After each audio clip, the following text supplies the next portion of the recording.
तो इस चैप्टर में हम देखते हैं वो फाइनेंशियल स्टेटमेंट जो किसी भी कंपनी की लाइफलाइन होती है, वो है प्रॉफिट एंड लॉस स्टेटमेंट। तो प्रॉफिट एंड लॉस स्टेटमेंट में एक्चुअली होता क्या है, एकदम सिंपल लैंग्वेज में एक्सप्लेन करूं तो प्रॉफिट एंड लॉस स्टेटमेंट में होता है इनकम, एक्सपेंस, प्रॉफिट या लॉस, और बहुत सारी चीजें होती हैं प्रॉफिट एंड लॉस स्टेटमेंट में। बट अगर आप फाइनेंशियल बैकग्राउंड से नहीं है तो आपको शायद दिक्कत होगी समझने में। तो इसीलिए मैं एक सिंपल से उदाहरण से आपको समझाता हूँ। मानिए कि एक बिजनेस वूमन है जिसने बिजनेस चालू किया पेपर बैग सेल करने का, और ये बिजनेस चालू करने के लिए उसने बैंक से लोन लिया। तो बिजनेस वूमन के लिए रेवेन्यू क्या होगा, जो भी वो पेपर बैग सेल करेगी वहां से उसका रेवेन्यू आएगा। एक्सपेंसेस क्या होंगे उसके लिए, जो पेपर वो खरीदेगी, जो क्लिप्स खरीदेगी, तो वो हो गया उसका एक्सपेंसेस। जैसे कि मैंने पहले बताया इसने लोन लिया था, तो जो इंटरेस्ट पे होगा लोन पे वो भी एक्सपेंसेस हो जाएगा।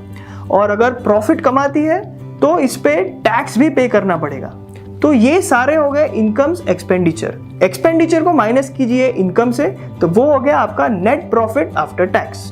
तो ये सिंपल उदाहरण था एक प्रॉफिट एंड लॉस स्टेटमेंट का।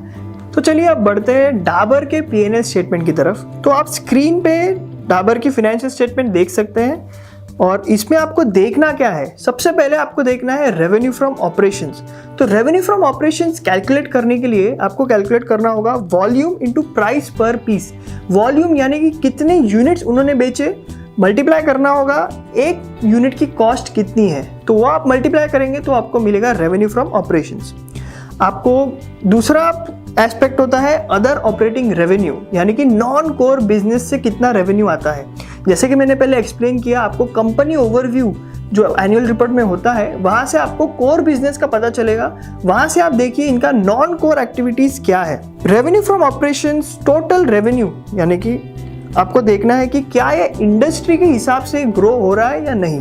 इंडस्ट्री से ज्यादा ग्रो हो रहा है तो बहुत ही अच्छा है, तो अगर इंडस्ट्री से अगर कम ग्रो हो रहा है तो ये थोड़ी चिंताजनक बात है।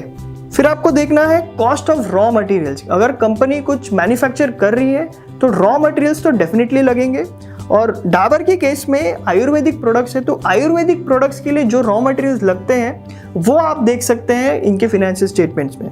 So total revenue from operations minus cost करेंगे तो टोटल ग्रॉस इनकम मिलेगा आपको। इसके बाद आते हैं एडिशनल कुछ एक्सपेंसेस। तो एडिशनल एक्सपेंसेस होते हैं जैसे कि एम्प्लॉय एक्सपेंसेस, यानी कि एम्प्लॉय को हायर करते हैं तो उन्हें जो सैलरीज देते हैं वो आते हैं एम्प्लॉय एक्सपेंसेस में। फिर दूसरा आता है इन्वेंट्री, यानी कि उनके जो फिनिश्ड गुड्स होते हैं जो मैन्युफैक्चर करके रखे हैं वो वेयर हाउस में अगर स्टोर करते हैं तो वो आते हैं इन्वेंट्री में।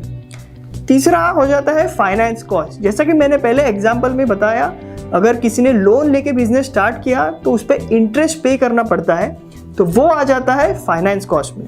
तो दूसरे एडिशनल एक्सपेंसेस होते हैं डेप्रीसिएशन। तो डेप्रीसिएशन एक्सप्लेन करने के लिए मैं आपको एक सिंपल सा एग्जांपल देता हूँ। सपोज आप 2019 में कार खरीदते हैं और आप 2025 में बेचने जाते हैं, तो डेफिनेट सी बात है कि 2025 में आपको सेलिंग प्राइस कम मिलेगा एज कम्पेयर टू 2019। तो साल दर साल कार की वैल्यू कम होते जाती है, तो उसी कहते हैं डेप्रीसिएशन।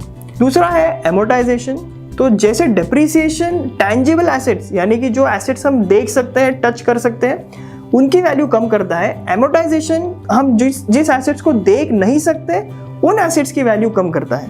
तो ये कुछ हो जाते हैं एडिशनल एक्सपेंसेस जो हर कंपनी में आपको दिखाई देंगे। तो अभी मैं आपको एक्सप्लेन करता हूँ एक P&L स्टेटमेंट का स्ट्रक्चर कैसे होता है। तो स्टार्टिंग में आपको मिलेगा रेवेन्यू फ्रॉम ऑपरेशंस, उसमें से आप डिडक्ट करेंगे कॉस्ट ऑफ रॉ मटेरियल्स। फिर आप डिडक्ट करेंगे कुछ एडिशनल एक्सपेंसेस, यानी कि employ cost, depreciation, finance cost. फिर आपको मिलेगा प्रॉफिट बिफोर टैक्स। तो अगर कंपनी ने प्रॉफिट कमाया है तो उस पर टैक्स जरूर भरना होगा, और ये आप टैक्स माइनस करेंगे प्रॉफिट बिफोर टैक्स में से, तो आपको मिलेगा प्रॉफिट आफ्टर टैक्स। तो ये हो गया एक basic overview of profit and loss statement. तो इसी के साथ ये दूसरा चैप्टर यहीं पे समाप्त होता है। आने वाले चैप्टर्स में हम देखेंगे कैश फ्लो स्टेटमेंट को कैसे एनालाइज करना है और बैलेंस शीट को कैसे एनालाइज करना है। तो मिलते हैं आने वाले चैप्टर्स में। Thank you.